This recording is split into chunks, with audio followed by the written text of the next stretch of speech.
Hi, it's Bonner again, and this is a kind of a follow-up lesson for one of my one-on-one students, but it's also just a general lesson for anybody who's beginning to learn bar chords, because it deals with two issues that we're going to talk about, and I'm going to switch to different camera angles so you can see these two issues.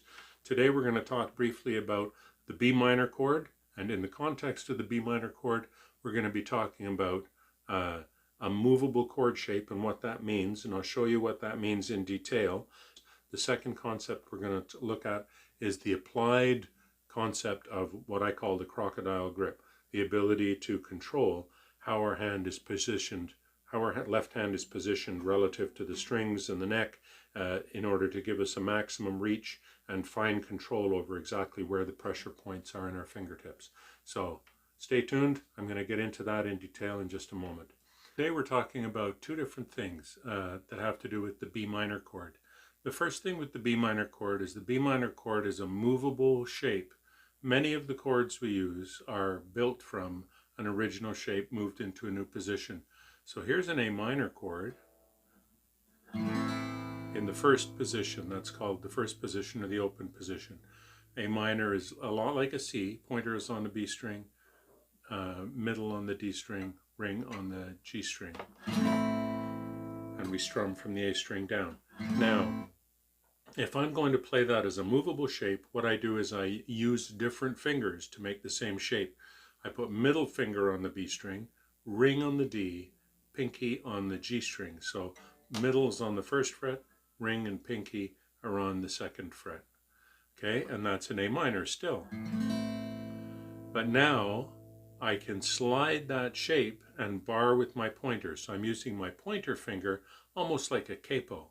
And that allows me to turn this same chord, which is now an A minor. And if I move that chord up by 2 frets, 1, 2, keep the fingers in the same position and try and keep your fingers accurately in the sweet spot. So in the position right before the fret to get the easiest pressure connection with the strings. Now I'm in this new position, 2 frets higher, and I can bar across the second fret, and that turns that same chord now into a B minor. And if I do the same thing, relax my grip and go up 1 fret, now that same chord is a C minor. This is the idea of using the movable shape, is we use one shape and we can play it in different positions to play different chords.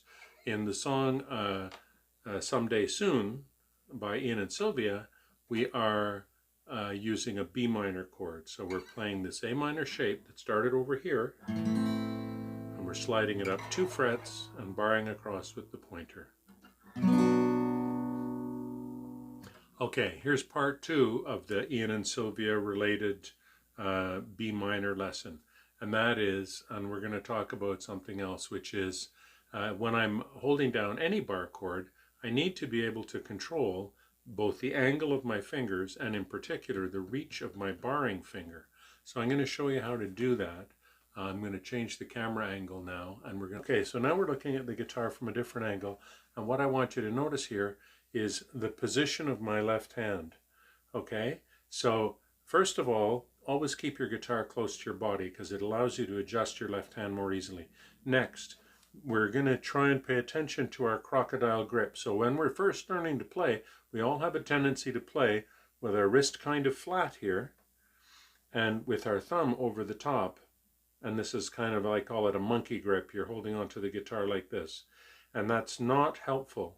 And if you want to see really good examples of what I'm talking about, just watch any of the better classical guitar players on YouTube. If you look up classical guitar lessons, and you'll see that they all use what I call the crocodile grip, and we want to learn how to use it too. So the difference is, here's my habitual grip, okay, where I'm kind of, my fingers are quite short, and what I'm doing to extend my fingers and give myself better reach on the chords is I'm moving my thumb down. So my thumb is going down, so the ball of my thumb is about halfway across the neck at the back, and just that alone gives me this huge span of fingers on the front. Then the next thing I do is I just push my elbow forward a slight amount, and if you watch how my hand moves, you can see that my fingers can reach much farther just by pushing my elbow forward maybe half an inch. You want to keep the curve in your wrist very slight. You never want it to feel uncomfortable or painful. Okay, so you just want a little bit of pressure forward. The more you do it, the more flexible your wrist will become. But initially, be very careful to pain feedback. Respond to it. Do not push your hand into an uncomfortable or painful position. Keep your thumb low. So now here I am with that same concept of the movable shape. Here's the A minor. Okay, and then when I move up to the second fret, at the same time as I move up, I just sort of check to make sure that my thumb's low enough and that my wrist is slightly pushed forward. And you can see here's the regular position, and when I push forward just a tiny amount, half an inch, now my finger can easily reach, I could reach all the way up to the E string if I need to without any extra effort. Okay, so the two things we talked about today are the movable shape,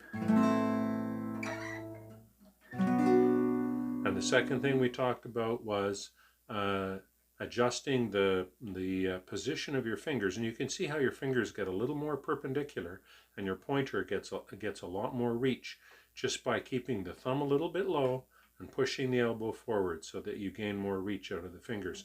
And again, if you look at anybody demonstrating a classical guitar piece, you'll notice that they have a tendency to play in this position with their hand, quite wide. And you get, okay, I hope that's helpful. Have fun, practice. I'll talk to you soon.